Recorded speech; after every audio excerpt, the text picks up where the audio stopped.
কিছু কইবা?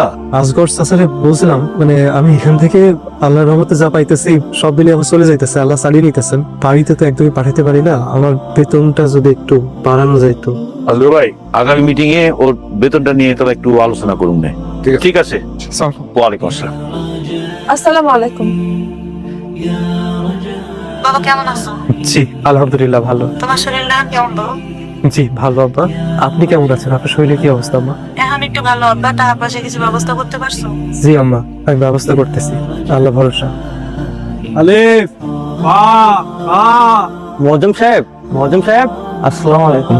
ওয়ালাইকুম আসসালাম। কেমন আছেন? এই যে খাবারটা নেন, আজকে তো মাসের শেষ দিন, আপনি কার বাসায় খাবেন ঠিক করেছেন? না, আসগর চাচা আসলে কথা বলবো। ঠিক আছে, নাগরচার সাথে দেখা হইলে আমি বলবো না। মুয়াজ্জিন কি কিছু বলবে মনে হয়? কি বলছেন, কিছু কইবা? এই মাসে তো রফিক ভাইয়ের বাসায় খাওয়া দাওয়া করলাম, কিন্তু মাস তো শেষ। ও ও আমার তো বিরাট ভুলে গেছে ভাই, ও তো আমার কইছিল। আল্লো ভাই, এই মাসটা নয় আপনার ওখানে খাইলো। আমার তো খাওয়াতে কোনো সমস্যা নাই, কিন্তু হয়েছে কি আপনার ভাবি মানে আমার বউ অসুস্থ হয়ে গেছে, হঠাৎ করে রান্না বান্না আমারই করে খাওয়া লাগে। এই অবস্থায় মুয়াজ্জিনদের আসলে খাওয়ানোটা কিছু মনে না করলে ভাই, ওইটা ওই মাছটা যদি আপনি খাওয়াইতেন। আলহামদুলিল্লাহ, ঠিক আছে মজে, কাল থেকে তুমি আমার এখানে খাই, আর রাতের খাবারটা সঙ্গে নিয়ে এসো। আসসালামু আলাইকুম। ওয়ালাইকুম। আইলেন নমস্কার। কি রে মা, লেখাপড়া করতেছো?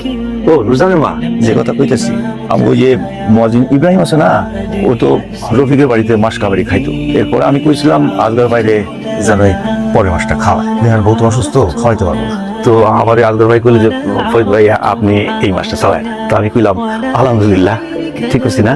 ঠিকই করছেন, খুব ভালো কাজ করছেন, খাও, কোনো সমস্যা নেই। আচ্ছা, আর ওই লাইটের ভাতটা মাইদা দিও। আসো মজিন, আল্লাহর অশেষ রহমত, তোমার এক মাস খাওয়ানোর সুযোগ আমরা পাইছি, এতে আমরা নিজেদেরকে খুব ভাগ্যবান মনে করতেছি।